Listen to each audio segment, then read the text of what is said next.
Hello दोस्तों, welcome back to my channel. अगर आपने अभी तक मेरे चैनल को सब्सक्राइब नहीं किया है तो जल्दी से मेरे चैनल को सब्सक्राइब कर दें। एपिसोड 3 की शुरुआत में चनलिंग जाते जाते रुक जाती है और कहने लगती है कि कोई बात नहीं, मैं गुस्सा नहीं हूँ। गुशन कहते कि बहुत एक्सपेंसिव है। चनलिंग कहती कि मेरा ड्रेस इतना एक्सपेंसिव नहीं है। तो गुशन कहता है कि मैं पेंडेंट की बात कर रहा हूँ। ये पीछे मुड़कर देखती है तो इसका टसल गुशन के पेंडेंट में फंस चुका होता है। चनलिंग जल्दी से इसको निकालते हुए यहाँ से चली जाती है। वापस आकर चनलिंग अपने आप से कह रही होती कि दिखता अच्छा है लेकिन गुस्से का बहुत तेज है। अब न्यू ईयर इवेंट में 3 दिन रह गए होते हैं, इसलिए चनलिंग अपने कैरेक्टर्स पर काम करना शुरू कर देती है। आहिस्ता आहिस्ता सारे ऑफिस से चले जाते हैं और चनलिंग अभी भी बैठकर काम कर रही होती है। अगली सुबह चनलिंग मिस्टर वे को अपना कैरेक्टर का ड्राफ्ट चेक करवाते हैं, लेकिन उनको इसका कैरेक्टर पसंद नहीं आता है और इसको इम्प्रूव करने के लिए कहते हैं। ये सुनकर यंजुन तो बहुत ज्यादा खुश हो रहा होता है और जाते हुए कहने लगता है कि मुझे लगता है कि आखिरी दिन पर मुझे ही सबको बचाना पड़ेगा। लेकिन चनलिंग इसकी बात को इग्नोर कर देती है। आज रात भी चनलिंग अपने कैरेक्टर पर काम कर रही होती है, लेकिन ये मिस्टर वी के कहने पर अपने कैरेक्टर से कोई सरप्राइज और इस इवेंट के लिहाज से कंफर्ट महसूस नहीं कर पा रही होती। इसलिए गुशन को मैसेज करके पूछती है कि तुम लड़के किस तरह से न्यू ईयर को वेलकम करते हो। गुशन कहता है कि हम घर पर रहते हैं। चनलिंग कहती है कि मिसाल के तौर पर क्या तुम लोग लड़की के साथ बाहर जाते हो। गुशन कहता है कि क्या तुम मुझसे ये कह रही हो कि मैं तुम्हें न्यू ईयर पर कहीं बाहर लेकर जाऊं। चनलिंग कहती है कि तुम कैसी बातें कर रही हो, मैं रिसर्च कर रही हूँ। गुशन कहता है कि लड़की के साथ बाहर जाने का कोई पॉइंट नहीं है, इसलिए मैं स्ट्रे किड्स और डॉग्स को खाना खिलाता हूँ। ये सुनते ही चनलिंग के दिमाग में कोई आइडिया आ जाता है। इसको थैंक्स करती है और फिर से अपने कैरेक्टर पर काम करना शुरू कर देती है। अगले दिन जुनैन इस एडवर्ड नामी आर्टिस्ट की सारी जानकारी ले आता है और कहने लगता है कि ये आदमी हमारी कंपनी का छुपा हुआ खजाना है। इसका असली नाम वेहान होता है। ये पढ़कर गुशन बहुत हैरान होता है और कहता है कि ये तो मिस्टर जियांग का राइट हैंड मैन है। जुनैन कहता है कि हाँ। जुनैन कहता है कि ये कंपनी की हाईएस्ट क्रूजिंग ऑटम गेम का रिस्पॉन्सिबल था। अगर हम इसको वापस लाने में कामयाब हो गए तो हम जियांग से जीत जाएंगे। इसके बाद ये दोनों वेहान का कंपनी के पार्किंग रोड में इंतजार कर रहे होते हैं। जुनैन वेहान से कहता है कि गुशन ने नई कार खरीदी है, क्या तुम इसको ट्राई करोगे। अब ये इनके साथ कार में बैठ जाता है और वेहान को मालूम होता है कि कल इसने जिसके साथ गेम खेली थी वो गुशन है। ये गुशन से पूछता है कि आखिर तुम कहना क्या चाहते हो। गुशन इसको एक प्रपोजल दिखाता है। वेहान इसका प्रपोजल देखने के बाद कहता है कि मैं तुम्हारा पार्टनर नहीं बनूंगा। अब गुशन वेहान का इसको एक पुराना प्रोजेक्ट दिखाता है जिसका नाम 9 स्टेट जर्नी होता है। गुशन कहता है कि ट्रिपल ए गेम के लिए आसान नहीं होता कि उसको इतनी सक्सेस मिल जाए। ये प्रोजेक्ट इनकी इंडस्ट्री में काफी ज्यादा फेमस होता है। गुशन इसे कहता है कि क्या तुम्हें रिग्रेट नहीं होगा अगर तुम ट्रिपल ए पर गिव अप कर दोगे। वेहान कहता है कि जब मुझे तुम्हारे प्रपोजल हीरो के बारे में मालूम हुआ था तो मैं बहुत खुश था, लेकिन इस कंट्री में ट्रिपल ए गेम्स बनाना बिल्कुल भी आसान नहीं है। जिन स्टेजेस से तुम गुजर रहे हो मैं भी उनसे गुजर चुका हूँ, लेकिन इस तरह की गेम्स बनाने के लिए क्रिएटिव होना काफी नहीं है। गुशन कहता है कि हम शर्त लगाते हैं, अगर मेरा प्रपोजल नेक्स्ट मीटिंग में प्रूव हो गया तो तुम हमें ज्वाइन करोगे। वेहान इनकी बातें सुनकर सोच में पड़ जाता है। अब गुशन अपनी टीम के साथ अपने प्रपोजल पर काम करना शुरू कर देता है। लंच ब्रेक में लुतुआ, चनलिंग और गुशन ऑनलाइन हो जाते हैं। लुतुआ इन दोनों से कहता है कि तुम दोनों आज इतनी जल्दी ऑनलाइन कैसे हो गए, तुम लोगों की तो रात में पार्टी भी है ना। चनलिंग कहती है कि हाँ, मैंने तो अभी अपना लंच भी फिनिश नहीं किया। गुशन कहता है कि मुझे तो किसी को लंच पर लेकर जाना था,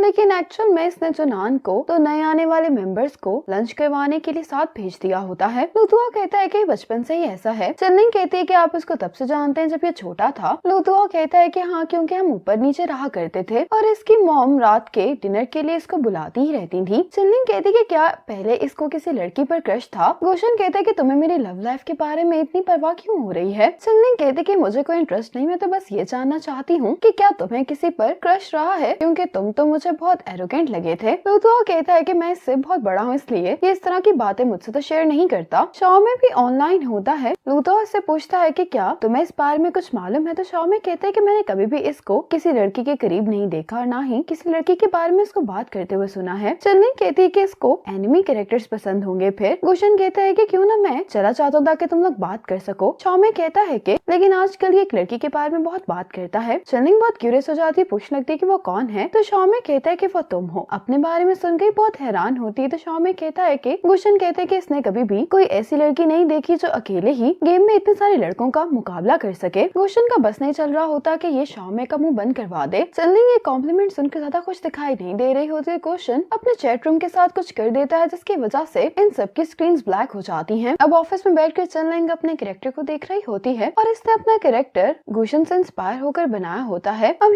गुशु का उसको मैसेज आता है कि क्या तुम आज भी वापस नहीं आओगी। तो चनलिंग कहती है कि मुझे इस न्यू ईयर इवेंट के लिए कम्पीट करना है, अगर मैं इसमें सक्सेसफुल हो गई तो गुशन के डिपार्टमेंट में हायरिंग्स हो रही है तो मैं जल्दी से उसके डिपार्टमेंट में चली जाऊंगी। चनलिंग जब कंपनी से बाहर आती है तो यहाँ एक बहुत ही क्यूट से पपी को देखती है। इतने में ही चनलिंग की नजर पड़ती है कि गुशन भी यहाँ पर आ रहा है, तो ये इस पपी की ऑनर से कहती है कि क्या आप मेरी मदद कर सकती हैं। अब चनलिंग कुछ देर के लिए पपी ले लेती है और गुशन के सामने ऐसे प्रिटेंड करने लगती है कि जैसे इसको पपी से डर लग रहा है और कहने लगती है कि प्लीज कोई मेरी मदद करे, मुझे डॉग से बहुत डर लगता है। लेकिन इतने में यहाँ पर एक स्कूटर आ रहा होता है, जिसको देखते ही चनलिंग जल्दी से डॉग को पकड़ती है और गुशन भी चनलिंग को आकर साइड पर कर लेता है। अब चनलिंग इस पपी को कहने लगती है कि क्या तुम ठीक हो, मैं तो बहुत डर गई थी। ये कहकर चनलिंग इस पपी को इसके ऑनर के पास भेज देती है। चनलिंग इसको थैंक्स करती है तो गुशन कहता है कि मुझे उस डॉग की फिक्र थी, लेकिन तुम्हारा अचानक से डॉग्स का फियर गायब कैसे हो गया। चनलिंग कहती है कि हाँ ये बात तो काफी अजीब है। ये सुनकर गुशन जाने लगता है तो चनलिंग इसको रोकती है। चनलिंग गुशन से कहती है कि मुझे AAA गेम्स बहुत पसंद है, मैंने कुछ ऑनलाइन रैंक्स भी की हैं जिनको काफी लोग पसंद करते हैं। गुशन कहते कि क्या तुम अपनी जॉब से जरा भी लॉयल नहीं हो। ये सुनकर चनलिंग चुप हो जाती है और फिर सोच के कहने लगती कि क्या तुम आज हमारे साथ प्रैक्टिस करोगे। गुशन इनकार करके यहाँ से चला जाता है। ये देखकर चनलिंग को बहुत बुरा लगता है। अब गुशन सुनैन के साथ जब डिनर कर रहा होता है, सुनैन कहते कि क्या तुम्हारा डोट ट्विस्ट के साथ कोई मसला चल रहा है। तो गुशन कहते हैं कि ऐसा कैसे हो सकता है। सुनैन कहते हैं कि जब से तुमने ये सुना है कि उसको किसी पर क्रश है तब से तुम बहुत अपसेट दिखाई देते हो। सुनैन इससे पूछता है कि क्या तुम्हें उससे प्यार हो गया है। गुशन कहते कि क्या मुझे एक ऐसी लड़की से प्यार हो सकता है जिससे मैं कभी मिला ही नहीं हूँ। सुनैन कहते कि तुम्हारे जैसे लड़के को हो सकता है। गुशन अब चैट रूम में चनलिंग से पूछता है कि तुम लड़कियाँ न्यू ईयर ईव पर क्या करती हो। चनलिंग कहती कि मुझे नहीं मालूम, मैं आम लड़कियों की तरह नहीं हूँ, मैं बहुत सुंदर लड़की हूँ। ये मैसेज पढ़कर गुशन मुस्कुराने लगता है, पूछता है कि फिर सुंदर लड़कियाँ न्यू ईयर ईव पर क्या करती हैं। ये मैसेज पढ़कर सुनैन कहने लगता है कि तुम चीजों को इतना कॉम्प्लिकेटेड क्यों कर रहे हो, तुम वैसे ही उससे पूछ लो कि तुम न्यू ईयर ईव उसके साथ स्पेंड करना चाहते हो। गुशन कहता है कि तुम्हें किसने कहा है कि मैं उसको मिलने के लिए इनवाइट कर रहा हूँ। सुनैन कहता है कि जिस स्पीड के साथ तुम चल रहे हो तुम्हारी मुलाकात इस लड़की से तब होगी जब तुम बूढ़े हो जाओगे। गुशन इसको कहता है कि तुम चुप कर अपना खाना खाओ। इतने में चनलिंग भी इसी रेस्टोरेंट में खाना खाने के लिए आ जाती है। सुनैन इसको देख के कहने लगता है कि क्यों ना हम इससे कहें कि वो हमें ज्वाइन कर ले। गुशन इसको मना कर रहा होता है, लेकिन सुनैन इतने में इसको बुला भी लेता है। जब चनलिंग इनके साथ आकर बैठ जाती है तो गुशन सुनैन को मारते हुए कहता है कि जल्दी खाना खाओ, हमें बाद में काम पर भी जाना है। इतने में सुनैन का कॉल आ जाती है जिसको सुनने के लिए चला जाता है। चनलिंग गुशन से कहती है कि हम अपने विचार एक्सचेंज कर लेते हैं, मुझे लाइन डांस की कुछ वीडियोस मिली जो मैं तुम्हें सेंड कर सकती हूँ। लेकिन गुशन कहता है कि इसकी कोई जरूरत नहीं है, हम बस टाइम पर ही प्रैक्टिस करेंगे। चनलिंग अपने आप से कहती है कि ये सब कितना एम्बैरेसिंग है, मुझे जल्दी से कोई बहाना तलाश करके यहाँ से जाना होगा। अभी जल्दी से अपने फोन को देखते हुए कहती है कि मेरा डोम बंद हो रहा है, मैं बहुत लेट हो गई, इसलिए जल्दी से यहाँ से भाग जाती है। अब चनलिंग जब बाहर आती है तो बाहर खड़े होकर सब चांद को देख रहे होते हैं, क्योंकि आज इसके साथ दो बहुत ही ब्राइट स्टार्स नजर आ रहे होते हैं। चनलिंग भी इसको देखते हुए इसकी पिक्चर लेने लगती है। अब चनलिंग अपने चैट रूम में इसी की पिक्चर भेजती है तो गुशन विंडो से बाहर देखने लगता है। गुशन इसी उम्मीद में बाहर आ जाता है कि शायद इसकी मुलाकात इसकी ऑनलाइन फ्रेंड से हो जाएगी। गुशन चांद को देखकर बहुत खुश दिखाई दे रहा होता है और सोच रहा होता है कि मैं और डोट वेस्ट एक ही शहर में रहते हैं। गुशन इससे पूछता है कि क्या तुम चंगचंग में हो। ये मैसेज पढ़कर चनलिंग इधर उधर देखने लगती है और इसकी गुशन पर नजर पड़ती है जो कि अपना फोन यूज कर रहा होता है। चनलिंग इसको देखकर कहने लगती है कि क्या यही कैंपस हंक है। कैंपस हंक इसका गेमिंग नेम होता है। चनलिंग को इस पर शक हो गया होता है, इसलिए पूछती है कि तुम्हें कैसे मालूम। गुशन कहता है कि क्योंकि चंगचंग में 2 स्टार्स के साथ मून टॉप सर्च है। ये मैसेज पढ़कर ये गुशन को रिप्लाई करती कि तुमने तो मुझे डरा ही दिया था। तो गुशन इसे कहने लगता है कि मैंने तुम्हें कैसे डरा दिया। तो चनलिंग कहती है क्योंकि मुझे लगा कि तुम और मैं एक ही शहर में हैं। गुशन कहता है कि इसको डराना नहीं बल्कि सरप्राइज कहते हैं। तो ये दोनों ऐसे ही कुछ देर एक दूसरे से बातें करने लगते हैं। अगली सुबह चनलिंग अपना कैरेक्टर मिस्टर चियांग को दिखाती है। इसने अपने कैरेक्टर के साथ एक कैट ऐड कर दी होती है। मिस्टर चियांग को ये पसंद आता है और कहते हैं कि इसको कल रिलीज कर दो। अब ये कैरेक्टर रिलीज कर दिया क्या होता है, चनलिंग मार्ट में खड़ी होकर लोगों के कमेंट्स पढ़ रही होती है। लोगों को ये कैरेक्टर बहुत ही ज्यादा पसंद आता है। ये देखकर ये बहुत ज्यादा खुश होती है और कहने लगती है कि गुशन ने इस पर मेरी बहुत ही मदद की है। चनलिंग गुशन को आज 7 बजे ऑनलाइन होने के लिए कहती है तो गुशन कहता है कि आज मैं अवेलेबल नहीं हूँ। चनलिंग कहती है कि ये बात तुम डिसाइड नहीं करोगे। ये मैसेज देखकर सुनैन कहने लगता है कि ये वीकेंड्स पर बाहर नहीं जाती है, इसका यही मतलब है कि इसका कोई बॉयफ्रेंड नहीं है। ये सुनकर गुशन मुस्कुरा रहा होता है। अब चनलिंग लिफ्ट के बाहर खड़े होकर क्रीम निकाल रही होती है, लेकिन ये निकल नहीं रही होती तो गुस्से में कहती है कि मैंने इसको सिर्फ कुछ ही बार इस्तेमाल किया है। इतने में ही लिफ्ट खुलती है और इसमें गुशन मौजूद होता है। ये गुशन को देखते ही एक स्वीट लड़की बन जाती है। गुशन ये देखकर हैरान हो रहा होता है कि आखिर कितनी अजीब लड़की है। चनलिंग इससे पूछती है कि क्या फ्राइडे को मेरे साथ ट्रेनिंग करने से तुम्हारा स्केड्यूल डिस्टर्ब होगा, तो गुशन कहता है कि हाँ, और ये कहकर ये चला जाता है। चनलिंग इसको देखकर कहती है बहुत ही रूड है। इसके बाद रात में प्रैक्टिस पर जाने से पहले ये गेम खेलने लगती है। गुशन इसको कहता है कि क्या तुम्हारे क्रश को मालूम है कि तुम गेम में इतनी डेंजरस हो। चनलिंग कहती है कि ऐसा होना ही बेहतर है, तुम्हारे कहने पर मैंने क्यूट और शाय लड़की बनने की एक्टिंग की, लेकिन इसने कोई भी रिएक्शन नहीं दिया। गुशन इसकी बात सुनकर इसका मजाक उड़ा रहा होता है। चनलिंग अब गुशन से कहती है कि मैं बहुत जल्द उससे मिलने वाली हूँ। तो गुशन से पूछती है कि अब मुझे आगे क्या करना होगा। गुशन कहते कि क्या तुमने आइडल ड्रामास देखे हैं, उसमें मेल लीड को किस तरह की लड़की पसंद होती है। चनलिंग कहती कि मेरी जैसी लड़की। गुशन कहते कि तुम अपनी पर्सनैलिटी की ऑपोजिट बन जाओ। गुशन इसको वो लड़की बनने के लिए कह रहा होता है जिस तरह की लड़कियां इसको बिल्कुल भी पसंद नहीं है। चनलिंग कहती है कि एक और बार मैं तुम पर भरोसा करूंगी। गुशन ये सुनकर मुस्कुरा रहा होता है और इसी मोमेंट पर एपिसोड खत्म हो जाती है।